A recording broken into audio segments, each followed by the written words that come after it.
প্ৰথমে মই অসম চৰকাৰলৈ ধন্যবাদ জ্ঞাপন কৰিছোঁ, আমাৰ বিশেষকৈ মুখ্যমন্ত্ৰী ডাঙৰীয়ালৈ।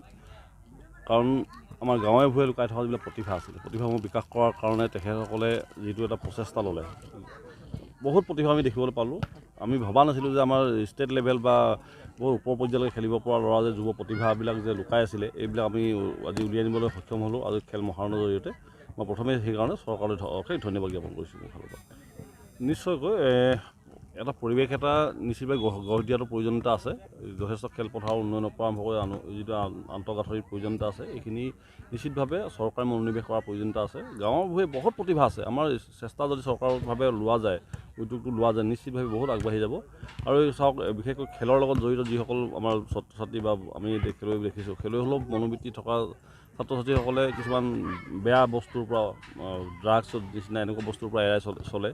কাৰণ আমাৰ যুৱ প্ৰতিভাসমূহ সুন্দৰভাৱে যাতে আমি আগবঢ়াই নিব পাৰোঁ, তাৰ কাৰণে এলানি যিটো প্ৰচেষ্টা, এইটো নিশ্চিতভাৱে আমিও আশা ৰাখিম অনাগত দিনত যাতে চিমেণ্ট চাপৰিৰ পৰা আমাৰ যুৱ প্ৰতিভাসমূহে গৈ সমগ্ৰ অসম ভিত্তিত বা ৰাজ্যিক ভিত্তিত বা গোটেই সমগ্ৰ আমাৰ দেশলৈ যাতে সুনাম কঢ়িয়াই আনিব পাৰে, আমাৰ অঞ্চললৈ সুনাম কঢ়িয়াই আনিব পাৰে, এইটো আমি কামনা কৰিম। কিমানজন খেলুৱৈয়ে ইয়াত অংশগ্ৰহণ কৰিছিল?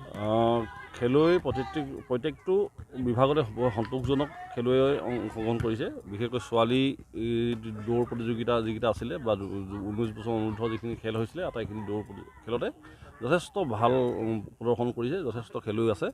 প্ৰায় আমাৰ 350গৰাকী প্ৰথম অৱস্থাত অনলাইন যোগে ৰেজিষ্ট্ৰেশ্যন কৰিছিলে যদিও তাতকৈ বহুত বেছি স্থলীতে আমি বহুতখিনি ৰেজিষ্ট্ৰেশ্যন কৰিবলৈ সক্ষম হ'লোঁ। বহুত তাতকৈ বেছিকৈ আমি আমাৰ ছাত্ৰ ছাত্ৰী আহিলে, গোটেই লিষ্টটো মোৰ লগত নাই, হ'লেও 800-900মান আমাৰ যুৱক যুৱতী বা আমাৰ খেলুৱৈসকলে আহি অংশগ্ৰহণ কৰিলে।